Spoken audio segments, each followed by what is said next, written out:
We're good. Return to live stream now. Good.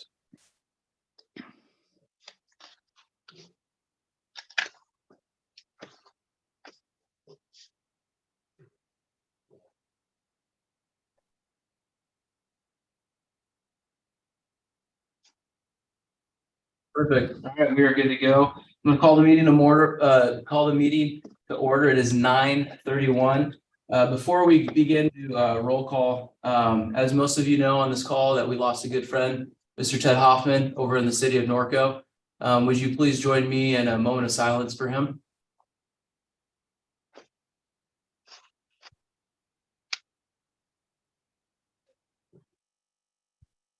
Thank you for allowing me to do that. All right, let's jump into roll call vote, please. Thank you. Good morning. District 3, Yes, here. District 5. Beaumont, Here. Calamasa, Here. Canyon Lake, Here. Cathedral City, Here. Coachella, Desert Hot Springs, Present. Lake Elsinore, Here. Moreno Valley, Here. Marietta, Here. Palm Desert, Palm Springs, Present. San Jacinto,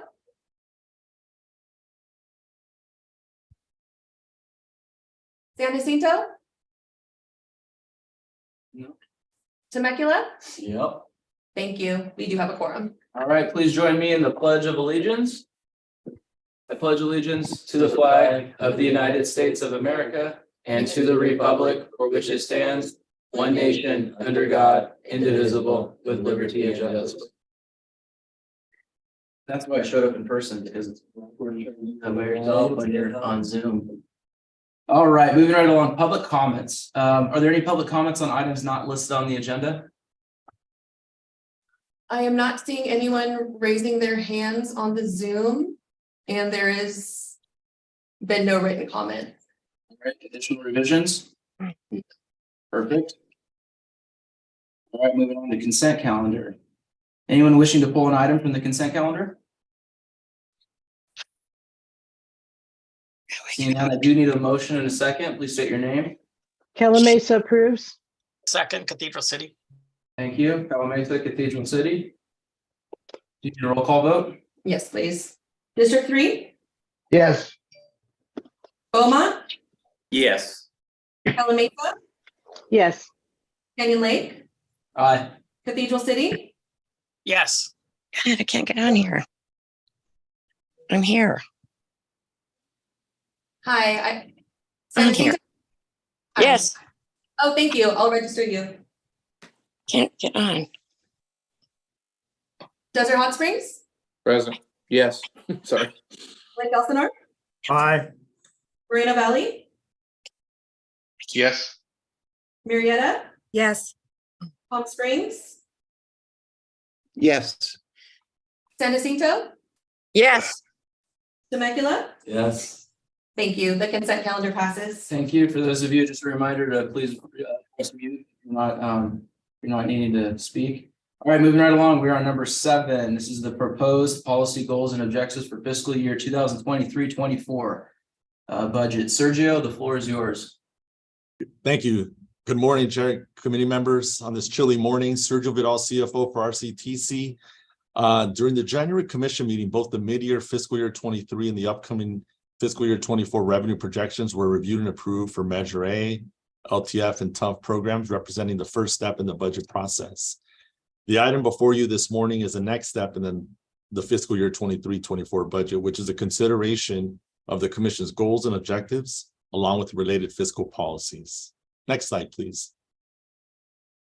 The agency's budget development process consists of 3 primary steps. First is the development of the commission goals and policies. Annually, staff recommends updates to the commission's goals and objectives, as well as fiscal policies, ensuring both strategic priorities and budget are in alignment. With the recent management workshop held earlier this month, staff incorporated the feedback received into this year's goals and objectives. Subsequently, departments developed specific goals and objectives also in alignment with the overall commission's priorities. The process concludes with the presentation of the upcoming fiscal year 24 budget during the opening of the public hearing in May and subsequent adoption of the budget in June. Next slide, please. For the fiscal year 24 budget, the 4 goals are quality of life, operational excellence, connecting the economy, and continued partnership with all stakeholders. To ensure the quality of life objective is achieved, RCTC seeks to empower the residents of the county in determining the best mode of transportation that suits their needs best. This is accomplished by continuing to be a partner in mobility with local and regional transit agencies, supporting transportation services and projects that equitably benefit all residents, including those in rural and disadvantaged communities, and also implementing projects to provide regional connections. Second is being a responsible and conservative steward of taxpayer dollars through operational excellence, achieved through ongoing investment in both road safety and maintenance, completion of projects on time and within budget. Also, a priority for the commission is also connecting the regional economy through enhanced workforce mobility and forecasting population growth and assessing the related impact to the environment within that geographic area. And the final goal is to continue to be a valued partner with local and regional agencies via investment of Measure A dollars for projects throughout the county and seeking access to external funding sources. Next slide, please. Updates to this year's policy goals and objectives are summarized as follows. Quality of life includes a goal for mitigating truck congestion and reimagining goods movement here in the county. Also, we seek to enhance public engagement strategies. For operational excellence, we're looking to engage users of various modes in transportation in an easily accessible manner. For the connecting the economy goal, changes within the goals were primarily administrative in nature. And finally, with the responsible partner objective, RCTC will seek to engage both public and private stakeholders and develop those relationships to provide relief from various obstacles such as regulatory restrictions and developing shared solutions. Next slide, please.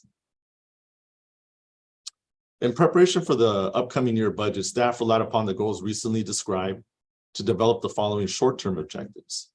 For capital projects development and delivery, short-term objectives are continue as lead agency for partner projects such as I-10 and Highland Springs Interchange Project, and continue design efforts and related environmental clearance for the Santa Ana River Trail. Also, consider opportunities to implement technology-based strategies such as smart freeway projects. Objectives for operation include efficiently operate both existing commuter rail stations and the 15 and 91 express lanes, along with providing motor assistance services. For regional programs, updates include engaging state and federal legislators to ensure consideration for transportation projects and related funding is secured. Lastly, for management services, an objective this year will be to continue to provide true, current, and accurate financial information while also developing partnerships to enhance information sharing.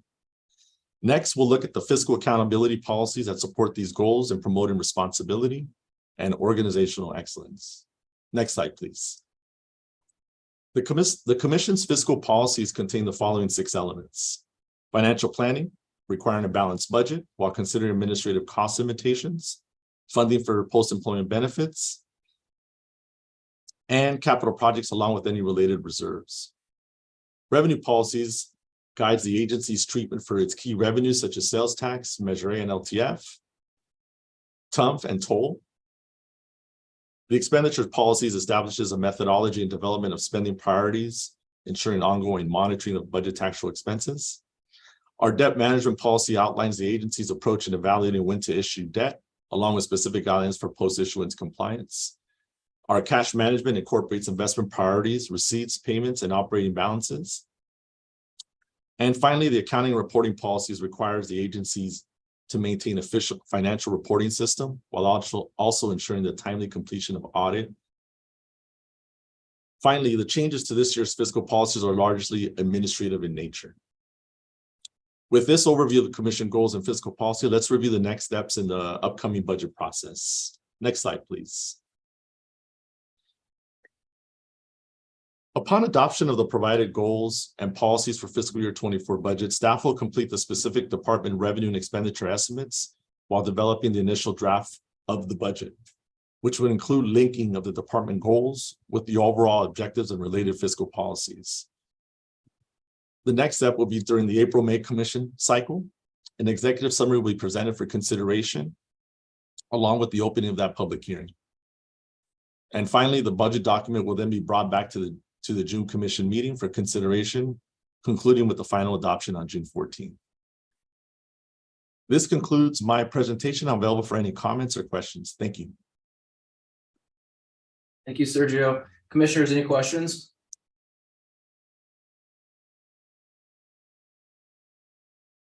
All right, seeing none. Please, I need a motion and a second. Marietta moves. Callamasa seconds. Sorry, you got out twice there. I think we got Mesa and Marietta. Perfect. All right, roll call vote. District 3, Yes. District 5, Yes. Beaumont, Yes. Calamasa, Yes. Canyon Lake, Aye. Cathedral City, Yes. Desert Hot Springs, Aye. Lake Elsinore, Aye. Moreno Valley, Yes. Marietta, Yes. Palm Springs, Aye.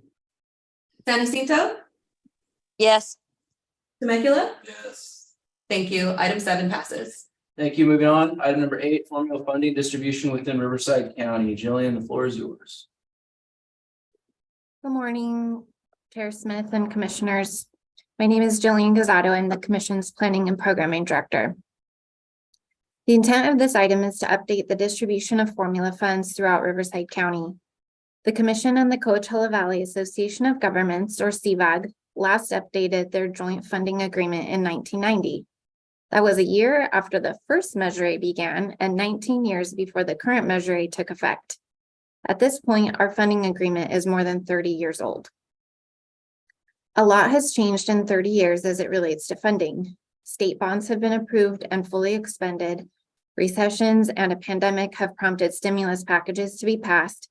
California approved increased transportation funding for the first time in over a quarter century. It's time to take a fresh look at the formula funds coming into Riverside County and memorialize how they will be distributed throughout the 3 subregions within the county: Western County, Coachella Valley, and Palo Verde Valley. To be clear, RCTC, CVAG, and Blythe have continuously collaborated on project funding. We have been flexible yet diligent in tracking funding distribution to ensure a fair share distribution. As longtime staff at our agencies have moved on to retirement, it sometimes requires greener staff to put the puzzle pieces of these arrangements together. This is a challenge we're solving with the agreements staff is recommending for approval today. The details of each fund source can be found in the staff report starting on page 266. For everyone's sake, I won't go through each one here today, but I'm happy to go into detail if that is the pleasure of the committee. Ultimately, funds coming into Riverside County will continue, as they always have, to be distributed equitably throughout the county, either by population share or taxable sales share, depending on the methodology used when RCTC initially receives the funds. Staff is recommending approval of a new MOU with CVAG and entering into a revised MOU with Blythe to memorialize fair share funding distribution throughout the county. The CVAG Executive Committee approved a very similar item, excluding the MOU with Blythe, of course, at its December 5th, 2022 meeting. This concludes my presentation. I'm joined today by CVAG's Director of Transportation, Jonathan Hoy. John and I are happy to answer any questions you may have. Thank you, Jillian. Any questions on funding distribution within Riverside County, Commissioners? All right, seeing none, I need a motion in a second. Move approval, Cathedral City. Cathedral City with the motion. Second Temecula. Second with Temecula. You got one. Roll call vote, please. District 3, Yes. District 5, Yes. Beaumont, Yes. Calamasa, Yes. Canyon Lake, Aye. Cathedral City, Yes. Desert Hot Springs, Aye. Lake Elsinore, Aye. Moreno Valley, Yes. Marietta, Yes. Palm Springs, Aye. San Jacinto, Yes. Temecula. Yes. Thank you. Item 8 passes. Awesome. Thank you so much. Those of you following along, item number 9, funding request for Interstate 10, Monroe Street Interchange Project. Jillian, you're up again. Yes, thank you, Chair Smith and committee members. Currently, the commission receives federal formula funding on a population basis and has discretion over how to utilize the funds. In 2019, the commission adopted a policy to prioritize the use of federal formula funding on Western County 10-year highway delivery plan projects. This past December, CVAG's executive committee approved a staff recommendation to utilize nearly $31 million in local regional transportation funding on the Interstate 10 Monroe Street interchange, the Coachella Valley's top transportation priority. The construction cost is $89 million. Even with the $31 million local commitment, the project still has a funding gap of $26 million. In January, CVAG submitted a letter requesting assistance to fully fund this top priority project. While the commission's adopted policy is to prioritize federal formula funding for Western County highway projects, the Coachella Valley should receive a commensurate share of population-based formula funding as discussed in the previous item. As such, staff is recommending the committee approve programming $26.232 million of federal formula surface transportation block grant funding on the construction phase of the Interstate 10 Monroe Street interchange project. Additionally, staff is recommending the commission enter into a funding agreement with the County of Riverside, the agency that is leading this project on behalf of the City of Indio. This concludes my presentation. I'm joined today by the project manager from the county, John Ashlock. John and I are happy to answer any questions you may have. Thank you, Jillian. Any questions for commissioners? All right, hearing none, I need a motion and a second. Temecula so moves. All right, we have a motion. I need a second, please. Callamasa seconds. Calamasa seconds. Thank you. Roll call vote. District 3, Yes. Beaumont, Yes. District 5, Yes. Mesa, Yes. Canyon Lake, Aye. Cathedral City, Yes. Desert Hot Springs, Aye. Lake Elsinore,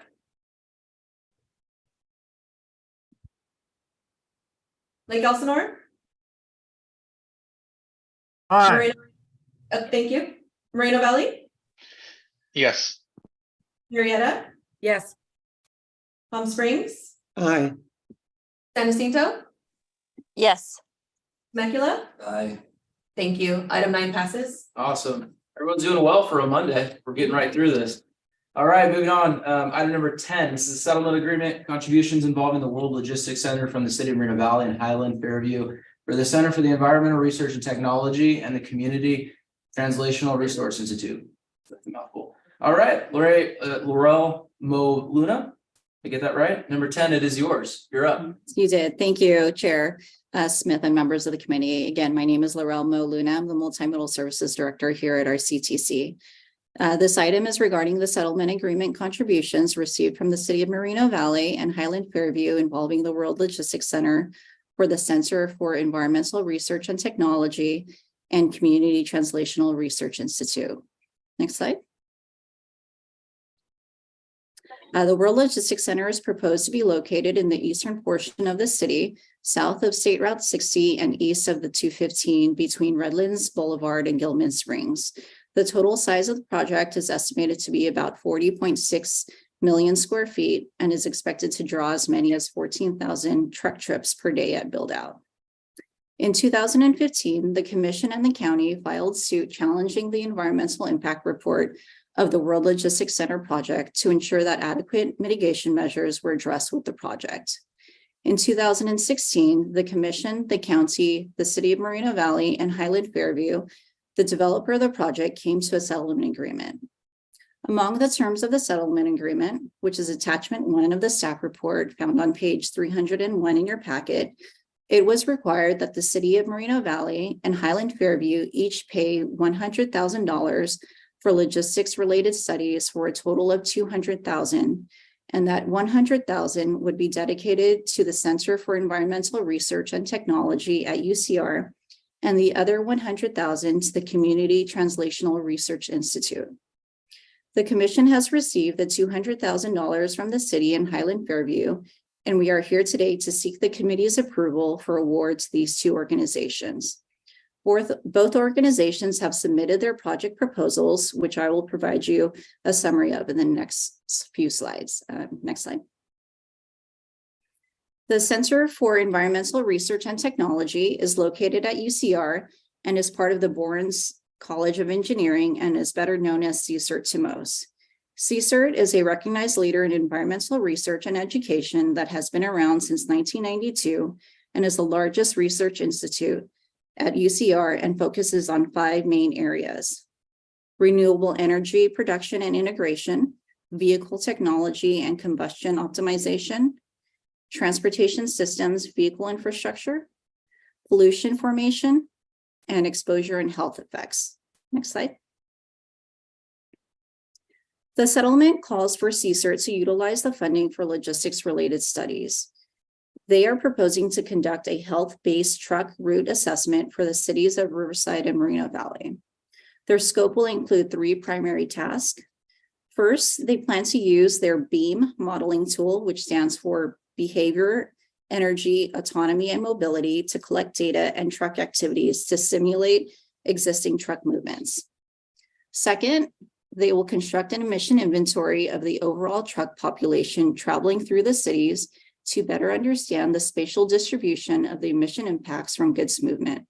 And third, using the data collected, they will evaluate how truck routes can be better informed and adjusted based on air quality and health impacts, and they will compare the air quality and human exposure for the new truck route scenarios against the current route designations identified in the first task.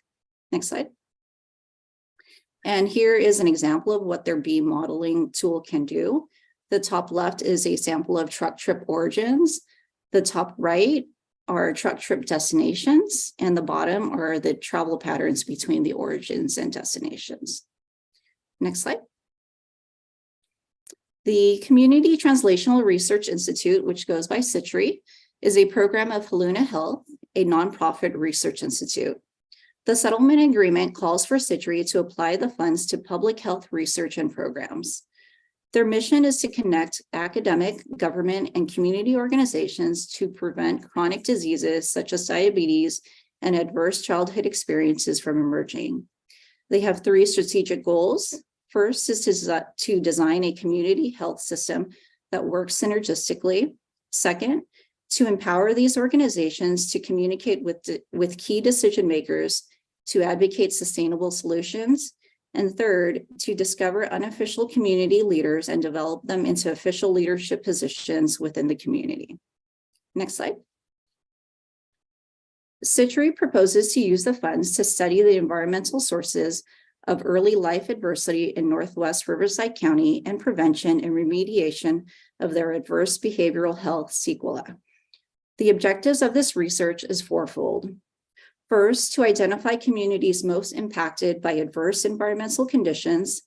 Second, to identify promising resources in targeted communities to bring them into a network to support a system of comprehensive prevention and remediation services.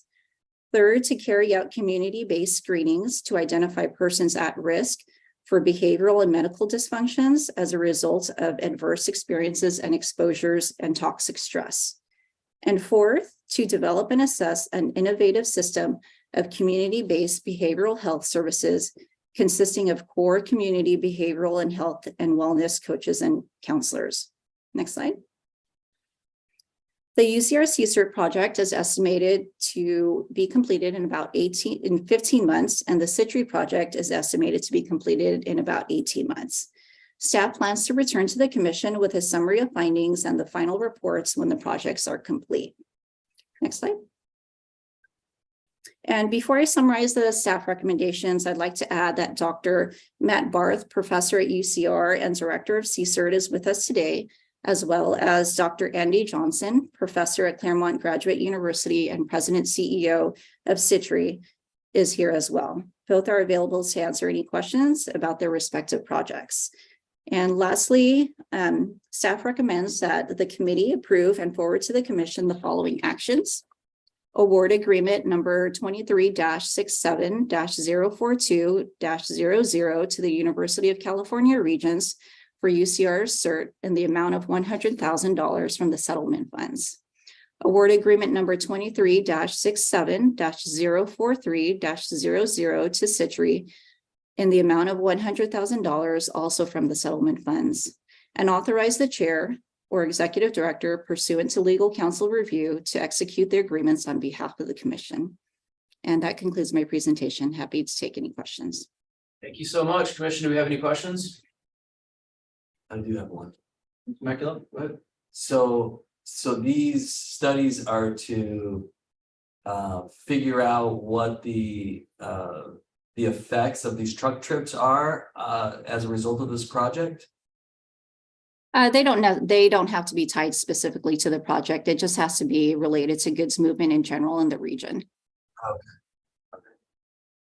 Any other commissioners have questions? I should add that the Citri project in scoring cities, communities for adversity does include in the 6-item index traffic and pollution as two of the factors, and others include socioeconomic factors and several health indicators. And so we are particularly interested in discovering in the screenings what might be the relationship between all of those adversity factors, including traffic and pollution, on both metabolic function, diabetes risk, heart disease risk, stroke risk, and on social emotional dysfunction. Thank you, Andy. Any other comments? Mr. Washington? Yes, thank you, Mr. Chair.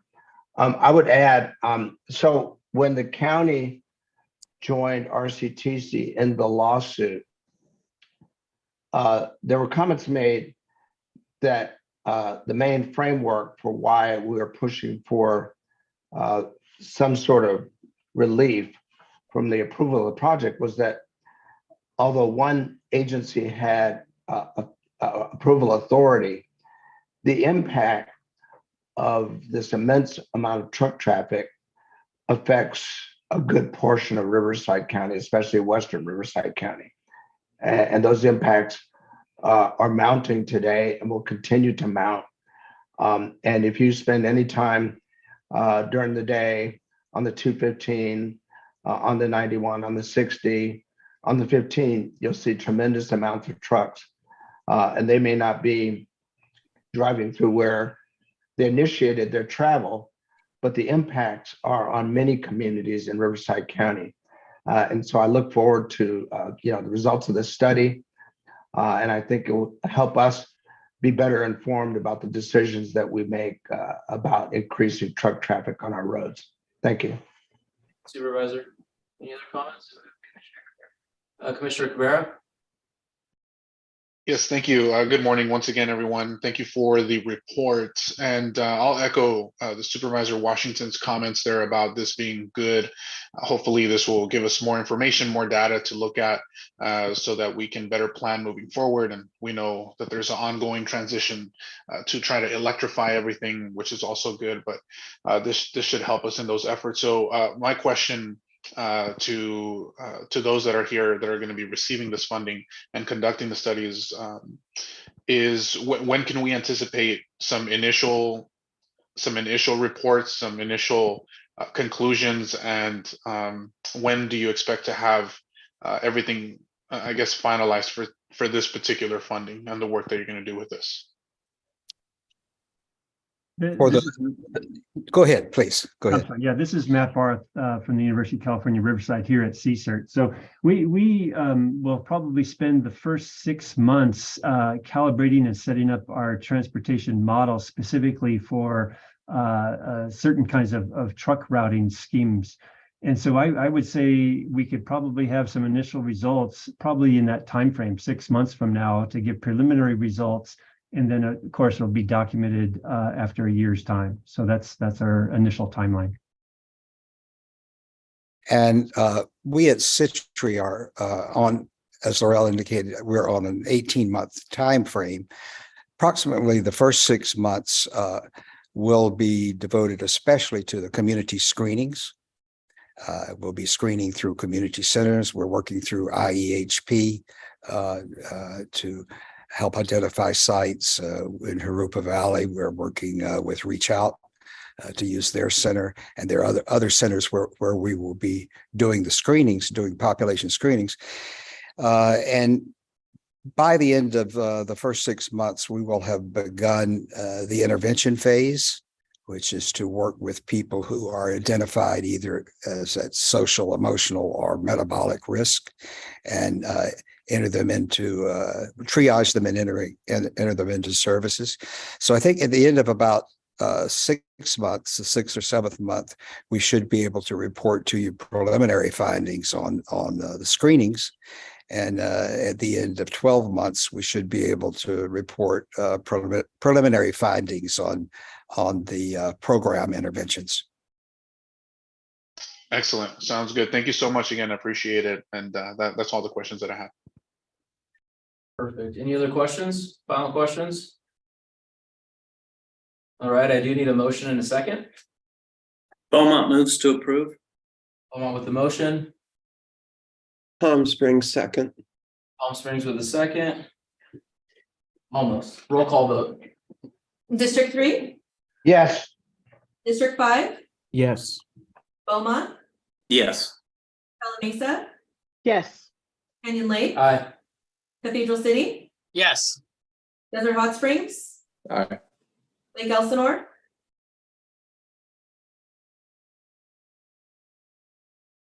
Lake Elsinore, I think I heard. Moreno Valley, Yes. Murrieta, Yes. Palm Desert, Yes. Palm Springs, Aye. San Jacinto, Yes. Temecula. Yes. Thank you. Item 10 passes.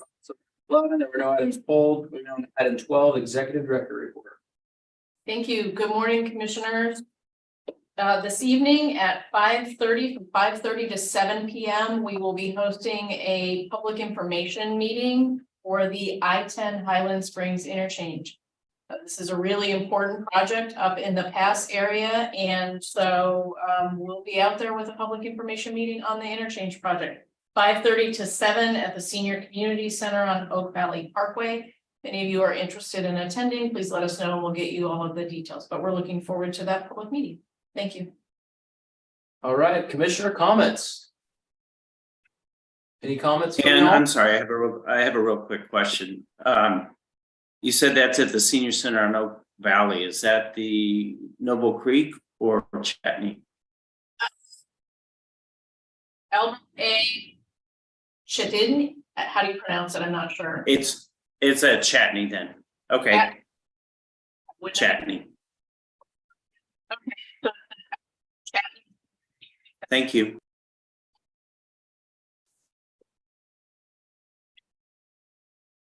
Thank you, Mr. White. Any comments from commissioners? All right, our next budget and implementation committee meeting is going to be scheduled for March 27th at 9:30, which will all be live for. And it is 10:04, so I'm going to call the meeting adjourned. Thank you, everyone. Appreciate it. Thank you.